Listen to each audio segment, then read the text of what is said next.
కనక Praveen TRS party అభ్యర్థిగా ఈరోజు 25వ వార్డులో ప్రచారం నిర్వహించడం జరిగింది. ఇందులో భాగంగా తప్పన్న దేశపతి గారు, తోడు రమేష్ గారు మరియు వార్డు ప్రజలందరూ కూడా అందరూ కలిసి ఇంటికి ప్రచారం లేదా హామీలు ఉన్నాయో తులం బంగారం కానీ, విద్యార్థులకు డ్యూటీలు కానీ, 4000 పింఛన్ కానీ ఇవన్నిటి మీద చాలా వ్యతిరేకత ఉంది. ఎవరైనా కాంగ్రెస్ పార్టీకి సంబంధించిన వాళ్ళు వస్తే ఖచ్చితంగా నిలదీస్తాం. టీఆర్ఎస్ పార్టీ అభ్యర్థిని గెలిపించుకుంటామని ప్రజలందరూ కూడా హామీ ఇస్తారు. మరి ఇదే జోరు ప్రతి వార్డులో ఉండాలి. అందరూ కూడా వార్డు ప్రజలందరికీ కూడా, పట్టణ ప్రజలందరికీ కూడా కోరుతా ఉన్నాను. కాంగ్రెస్ అమలు కాని హామీలను ఇచ్చింది. దయచేసి అందరూ గమనించి వీళ్ళ మోసాలను తిప్పికొట్టాలి. అందరూ కారు గుర్తుపై ఓటేసి టీఆర్ఎస్ పార్టీ అభ్యర్థులను భారీ మెజారిటీతో గెలిపించాలని అందరినీ కోరుతా ఉన్నాను. మున్సిపల్ ఎన్నికల ప్రచారంలో భాగంగా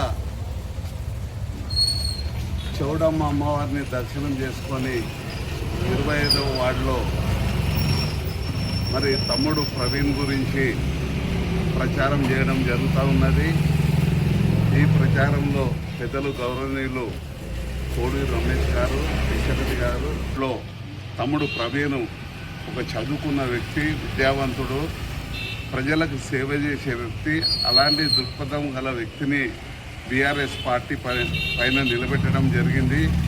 మరి ఇక్కడ ఉన్న ప్రజలను కోరుతా ఉన్నాము, ఒక మంచి వ్యక్తిని ఎన్నుకోండి, మీకు సేవకునిగా పనిచేస్తాడు కాబట్టి ప్రవీణ్ ఎన్నుకోవాలని ఈ ప్రజలందరినీ కోరుతా ఉన్నాను. మరి సదాశివపేట పట్టణంలో 26 వార్డులలో మెజార్టీ సీట్లు బీఆర్ఎస్ పార్టీ తప్పకుండా గెలుచుకుంటుంది. మరి గౌరవ శాసనసభ్యులు, స్థానిక శాసనసభ్యులు చింతా ప్రభాకర్ గారి ఆధ్వర్యంలో తప్పకుండా మెజార్టీ సీట్లు గెలుస్తారని మీ అందరికీ తెలియజేస్తా ఉన్నాను. నిజంగా మరి మరి ఆడపిల్లలకు స్కూటీ అయితేనేమి, మరి ఒంటరి మహిళలకు 2500 ఇస్తామని చెప్పి ఇంతవరకు ఇచ్చే పరిస్థితి లేదు. కాబట్టి ఒకటే కోరుతా ఉన్నాము, కేసీఆర్ నాయకత్వంలో ఈ మున్సిపల్ ఎన్నికల్లో తప్పకుండా మెజార్టీ సీట్లు బీఆర్ఎస్ పార్టీ గెలుచుకుంటుంది. ప్రజలందరూ ఏ ఇంటికి వెళ్ళినా సరే ఒక మంచి మనసుతో, పెద్ద మనసుతో రిసీవ్ చేసుకుంటా ఉన్నారు. కాబట్టి ఈ ప్రజలందరినీ కోరుతా ఉన్నాను.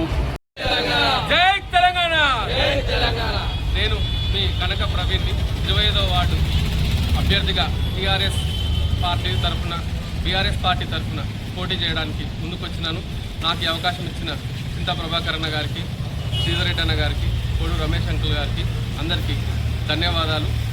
నేను ఈ వార్డు తరఫున పోటీ చేస్తున్న మీ అందరి ఆశీర్వాదము, నేను మీ పిల్లవాడిని, మీ ఓన్ని, మీ మధ్యలో పెరిగినోని, మీ అందరి ఆశీర్వాదంతో నన్ను మీరు గెలిపించుకోవాలని చెప్పి కోరుకుంటున్నాను. మీకు ప్రతి నిత్యం అందుబాటులో ఉండి ఏ పనైనా నేను ముందుకొచ్చి మీతో కలిసి పనిచేయడానికి, మీ సమస్యలు ఏమున్నా నేను పరిష్కరించడానికి, నీళ్లు, నియామకాలు, నిధులు ఇవి సాధించి కొట్లాడి తెచ్చుకున్నాం మనం తెలంగాణ. ఉద్యమ సమయంలో నేను ఇక్కడ సదాశివపేట టౌన్ జేఏసీ కో కన్వీనర్గా పనిచేసినాను. ఆ అనుభవంతో ఎంత కొట్లాడి ఉద్యమం తెలంగాణ తెచ్చుకున్నామో అట్లే కొట్లాడి ఈరోజు కైసార్ కౌన్సిలర్ కూడా నేను తెచ్చుకుంటాను. మీ అందరికీ సేవ చేస్తానని మరొకసారి విజ్ఞప్తి చేస్తాను. జై తెలంగాణ.